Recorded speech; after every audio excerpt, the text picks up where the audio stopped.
Aristóteles a Hawking.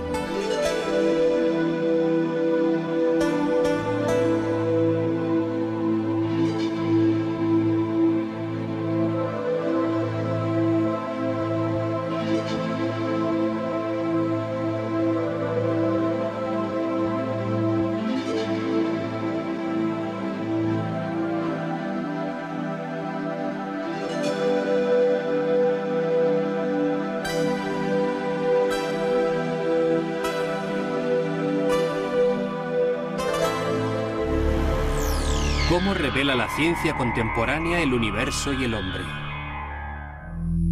La manera en la que la ciencia contemporánea ve al universo y al hombre no es fácil de comprender.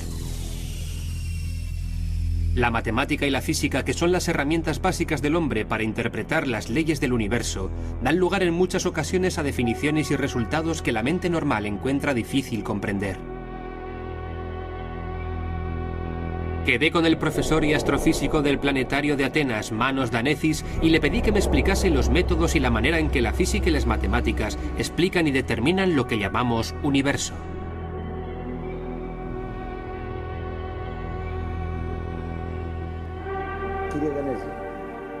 Profesor Danecis, vivimos en la naturaleza, en el cosmos. Vemos el universo, que interpretamos tal y como lo vemos y lo sentimos, como simples personas.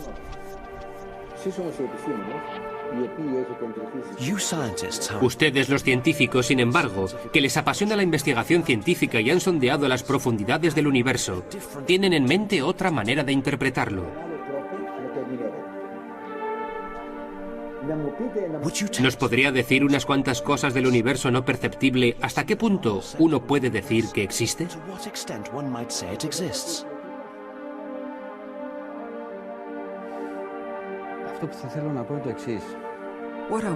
Lo que quiero decir es lo siguiente. No es cuestión de cómo vemos el universo. Es una cuestión de cómo se revela el universo en realidad.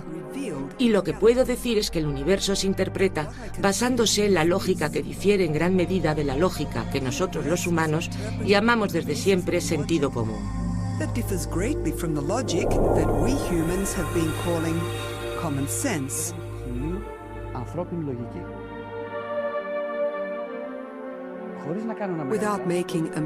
Sin equivocarme, creo que cuando hablamos del universo como un todo y no como el universo cercano a nosotros, el universo de los planetas o del espacio que rodea la Tierra, entonces todo aquello que la lógica humana considera racional es en realidad absurdo y viceversa.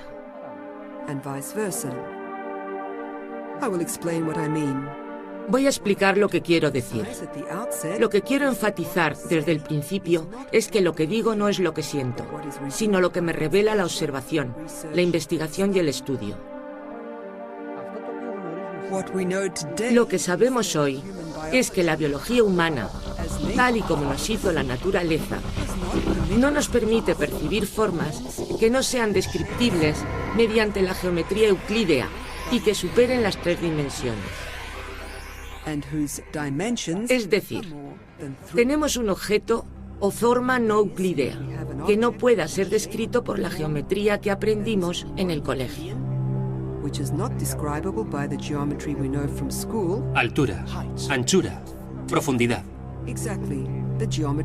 Precisamente, la geometría euclídea, y si las dimensiones fueran superiores a 3, no podríamos verlas. Habría objetos aquí, a nuestro alrededor, objetos reales que no podríamos ver. Ciertamente. Si pensamos que en la actualidad es comúnmente aceptado, y todos lo sabemos, que el universo en su totalidad, como un todo, no puede ser descrito mediante la geometría euclídea y que sus dimensiones son al menos 4, se puede entender que las formas creadas dentro de él no puedan ser percibidas por el hombre. ¿Nos puede describir estas 4 dimensiones? Son muy conocidas: longitud, anchura, altura y tiempo. Para la ciencia contemporánea, lo que denominamos tiempo, a lo que hace referencia la teoría de la relatividad y, en general, todas las teorías físicas como tiempo, no tiene nada que ver con lo que medimos con nuestros relojes y calendarios. ¿Se trata de algo diferente? Es una dimensión como la altura, anchura y longitud. La usamos en nuestras ecuaciones, en la teoría de la relatividad como una dimensión que no difiere de las otras. Bajo ciertas circunstancias, totalmente estructuradas y limitadas en el espacio y en el tiempo, también puede interpretarse como tiempo humano común y apreciable. Cuando, por el contrario, estudiamos el universo y la cosmología, no podemos pensar que lo que llamamos tiempo es lo que medimos con nuestro reloj. I told you that we cannot understand and perceive whatever exists in the universe with our senses, because there are 4 dimensions. Espera, volvamos a algo muy importante. He dicho que no podemos entender ni percibir lo que existe en el universo mediante nuestros sentidos, porque existen 4 dimensiones y no son euclídeas. La pregunta que podrías hacerme es, ¿cómo puedo entonces ver sillas, objetos? Yo te veo a ti y tú a mí, y somos partes del universo. La matemática nos habla de esto, y dice que cojo el universo y corto una pequeña parte infinitesimal. Esta parte se comporta de manera muy parecida al espacio descrito por Euclido.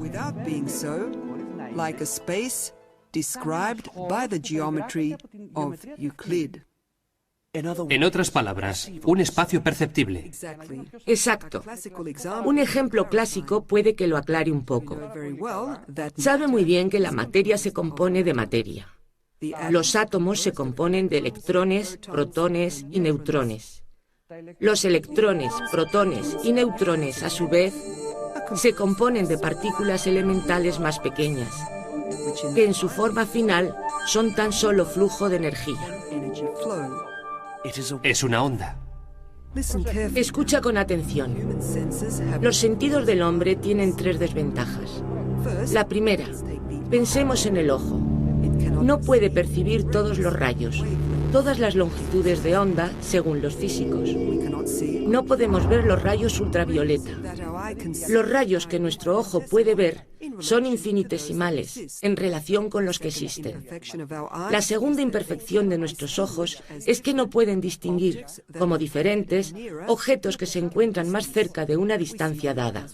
Los vemos como si fueran uno. Si hay 2 fuegos en una montaña y nos alejamos, los veremos como uno. Y la tercera debilidad del ojo es que no puede percibir objetos inferiores a una magnitud dada. No los ve en absoluto. Un ejemplo. Entre nosotros hay motas de polvo. Una cantidad ingente de materia. ¿Lo percibimos? Lo llamamos vacío. Pero no es en absoluto vacío. Existe una cantidad infinita de materia que no percibimos debido a sus pequeñas dimensiones.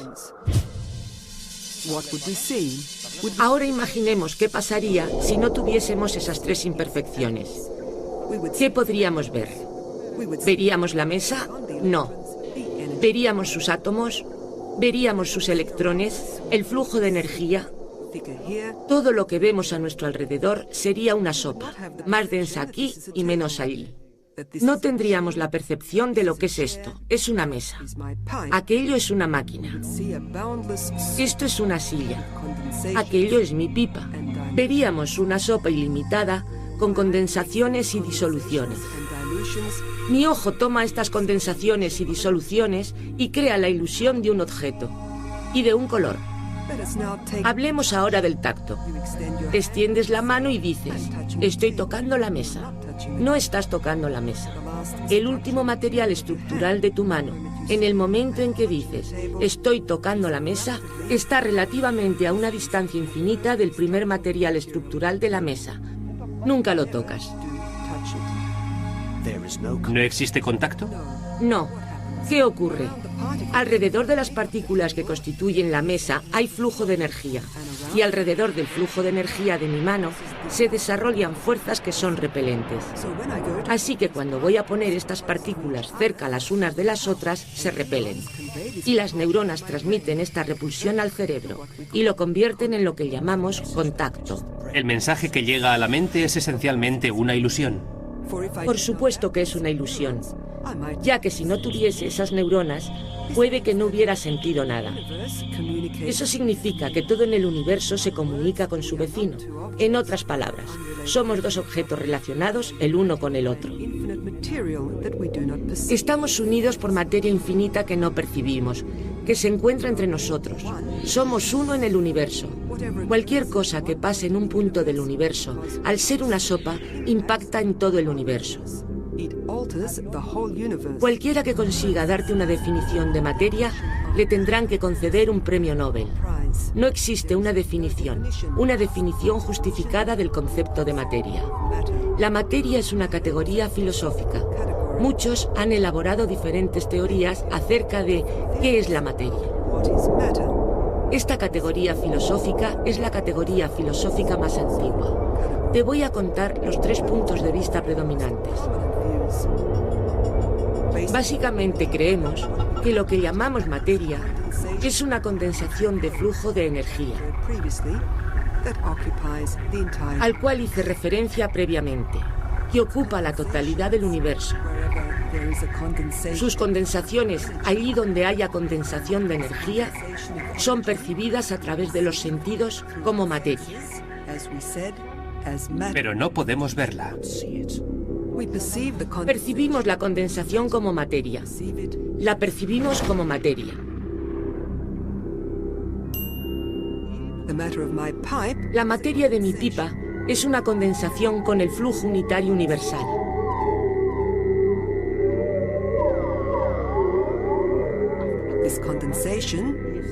Nuestros sentidos perciben esta condensación como el formalismo llamado materia.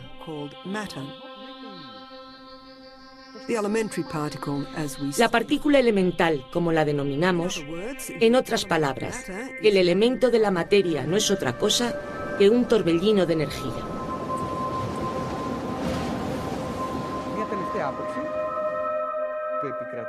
Un último punto de vista que predomina y está empezando a dominar en la astrofísica es que la materia no es otra cosa que espacio. Es un vecino del tiempo. Te voy a poner un ejemplo. Un velo, una hoja de cálculo. No entiendo nada de la materia en él. Si lo doblo por alguna parte, creando así una curva en la hoja, mis sentidos perciben que esa curva es materia. En otras palabras, la materia no es otra cosa que espacio. ¿Una curva en el espacio? Una curva en el espacio. ¿Tiene esto alguna relación con la curvatura del espacio-tiempo? Ciertamente. Ciertamente, y vamos a ver por qué. He estado hablando de una curva en el espacio, que en el lenguaje de los físicos es sinónimo de una gran condensación en una región en concreto. Es lo mismo decir una gran condensación que una curva en el espacio.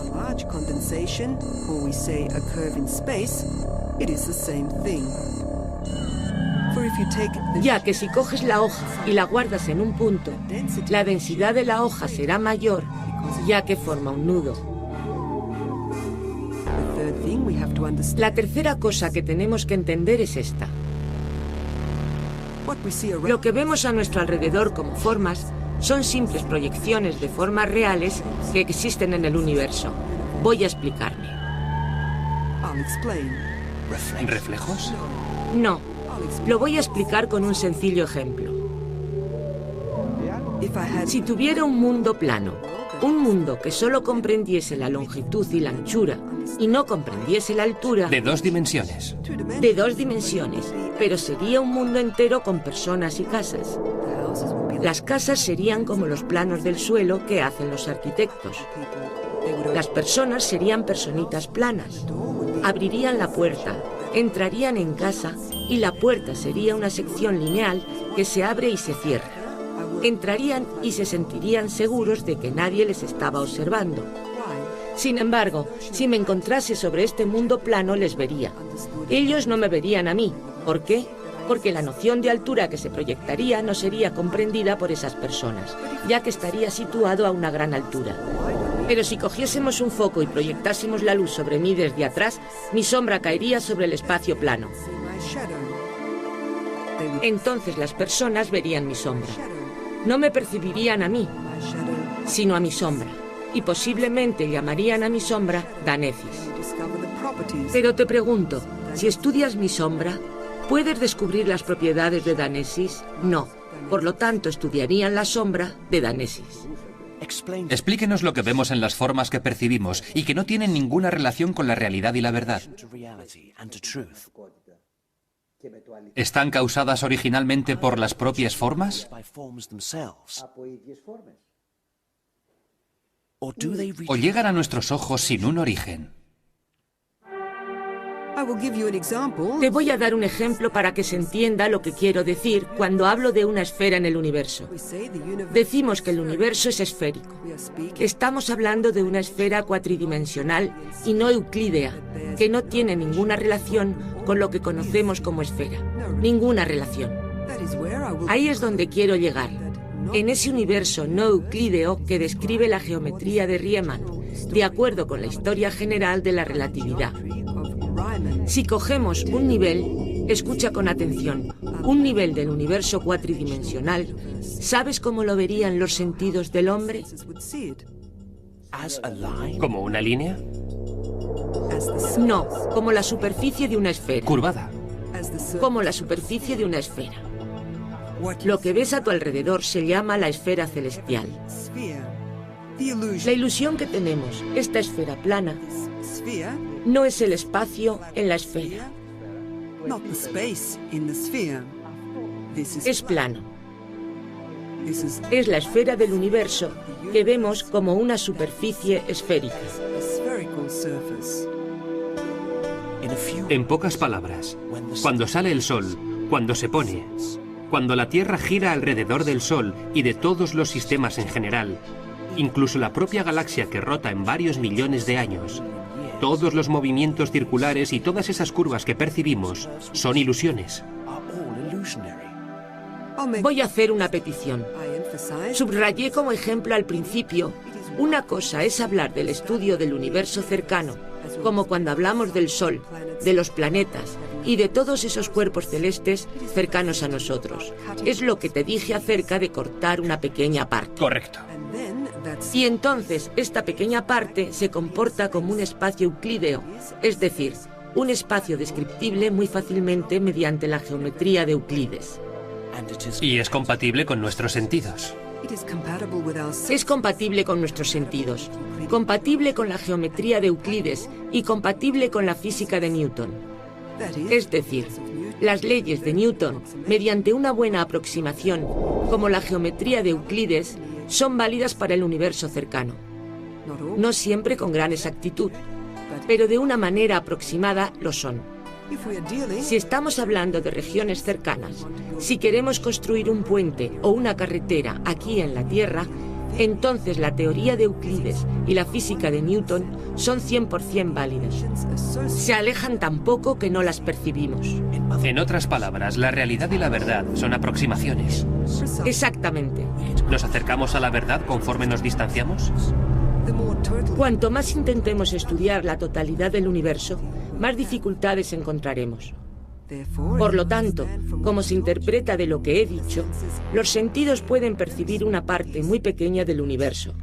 Y esto no es cuestión de instrumentos. Sin embargo, aunque nuestros instrumentos sean cada vez más potentes, nuestra fisiología, como comprenderás, será la misma fisiología humana. Por lo tanto, con la fisiología que tenemos, podemos percibir el universo hasta cierto punto. De algún modo, lo que creemos hoy, con todos los puntos de vista y las teorías que se han elaborado, es que el universo que podemos percibir por nuestra fisiología y no mediante nuestros instrumentos es 30 por 1/26 vez más pequeño de lo que es realmente el universo.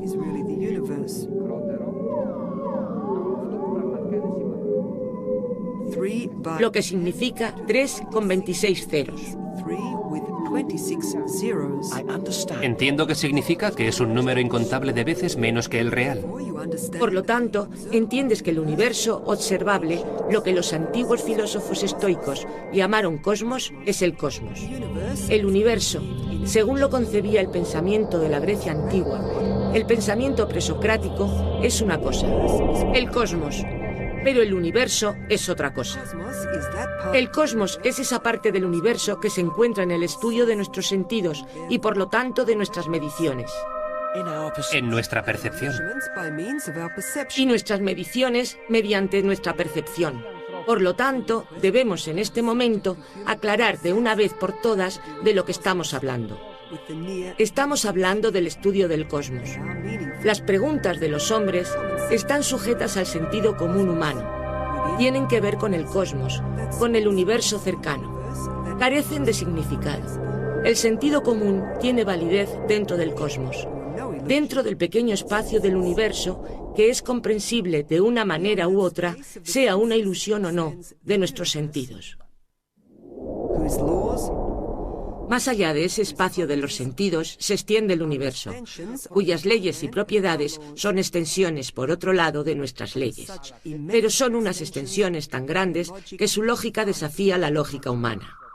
Por ejemplo, cuando la lógica contemporánea habla de partículas emitidas hacia el pasado y orbitadas en el pasado, esto no es compatible con el sentido común humano.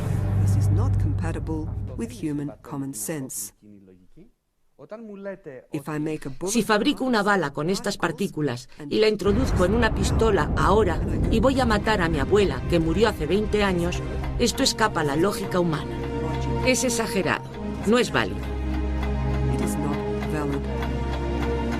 Sí, lo entiendo.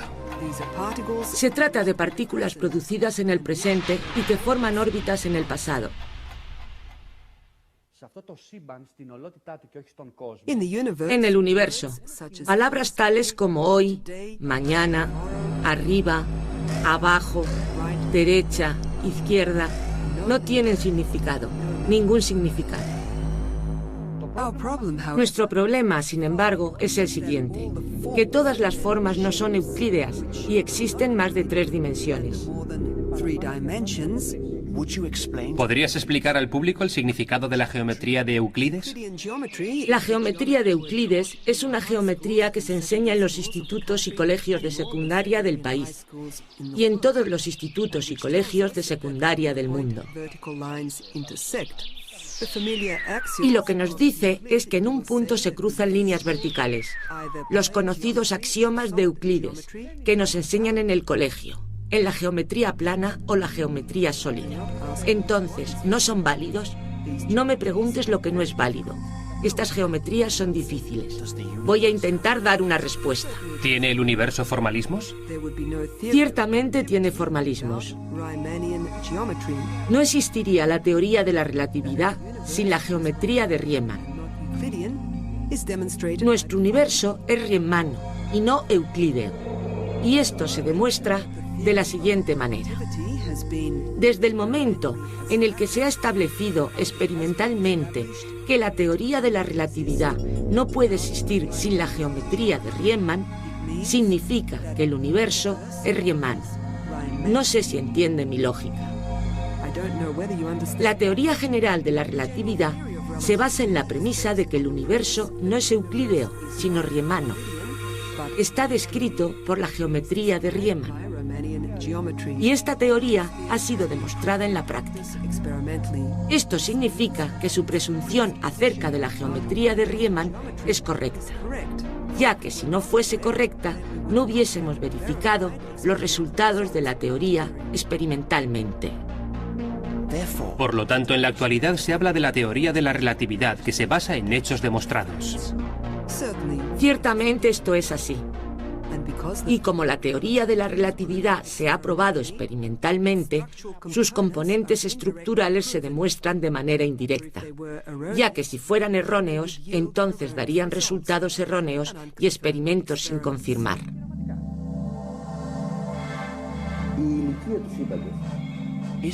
¿Es la edad del universo, como determina la teoría de la relatividad, al menos como yo la he entendido, una edad real? ¿O tiene a su vez elementos virtuales para facilitar determinadas situaciones con el fin de que las personas puedan entenderlo? Para entender eso, tenemos que entender lo que es el tiempo. Aquí llegamos a otro punto importante. Dijimos al principio que cuando una teoría física acerca de cantidades tan grandes como las del universo expresa algo, no tiene ninguna relación con lo que miden nuestros relojes o calendarios. El tiempo es una dimensión como la longitud, la anchura, la altura, según la teoría de la relatividad. Respecto a ella, hago una anotación al margen. No debemos pensar que la teoría de la relatividad es algo trascendente. Es una nueva teoría de la gravedad. La teoría de Newton ya no es válida y es sustituida por otra teoría de la gravedad. Pero la ley general de la relatividad es una nueva teoría de la gravedad. Esto es lo que debemos entender todos. ¿Qué es la relatividad? El tiempo es una dimensión que bajo unas condiciones específicas de alta densidad o, como hemos dicho previamente, de alta curvatura, de gran curvatura, se puede expandir o contraer. La discusión con el profesor de astrofísica Manos Danezis continuó con las nociones de espacio, tiempo, gravedad, energía y las múltiples dimensiones. Sin embargo, de toda esa conversación tan práctica, surgió en mi mente una cuestión clave. Todos somos uno. Estamos unidos por materia infinita que no percibimos, lo que está en medio. Todos somos uno. Por lo tanto, el punto de vista filosófico de que provenimos del uno y que tendemos hacia el uno se estableció a partir de una nueva explicación científica. Esa mañana soleada caminaba tranquilamente entre las flores de mi jardín. Es maravilloso pensar que provienes de Dios y que volverás a Dios.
La investigación y el estudio.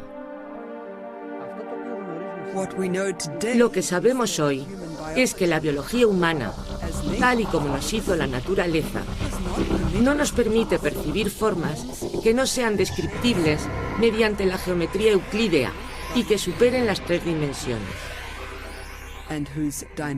Es decir, tenemos un objeto o forma no euclídea que no pueda ser descrito por la geometría que aprendimos en el colegio.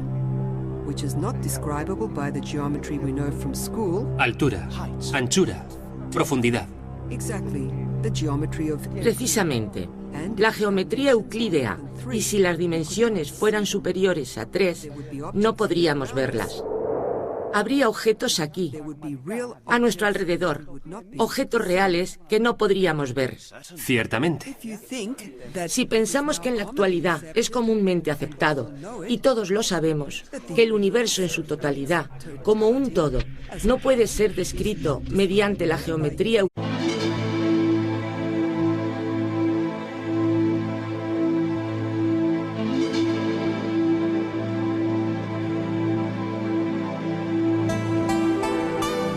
De Aristóteles a Hawking.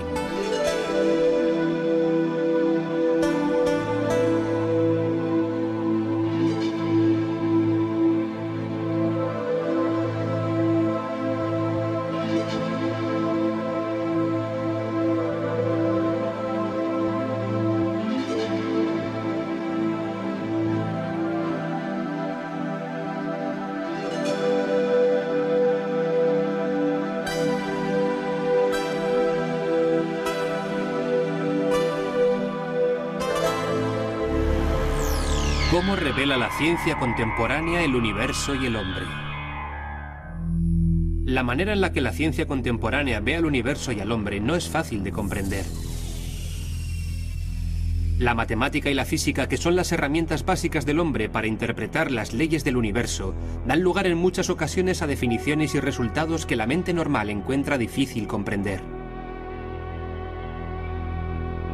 Quedé con el profesor y astrofísico del planetario de Atenas, Manos Danecis, y le pedí que me explicase los métodos y la manera en que la física y las matemáticas explican y determinan lo que llamamos universo.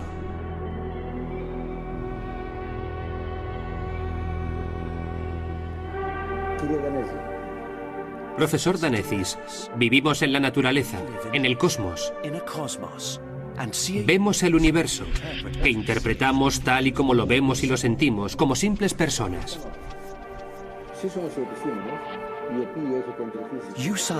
Ustedes, los científicos, sin embargo, que les apasiona la investigación científica y han sondeado las profundidades del universo, tienen en mente otra manera de interpretarlo.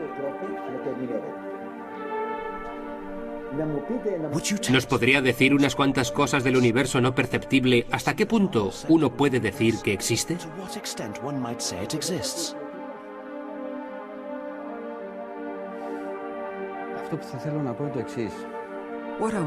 Lo que quiero decir es lo siguiente. No es cuestión de cómo vemos el universo. Es una cuestión de cómo se revela el universo en realidad. Y lo que puedo decir es que el universo se interpreta basándose en la lógica que difiere en gran medida de la lógica que nosotros los humanos llamamos desde siempre sentido común. That differs greatly from the logic that we humans have been calling common sense.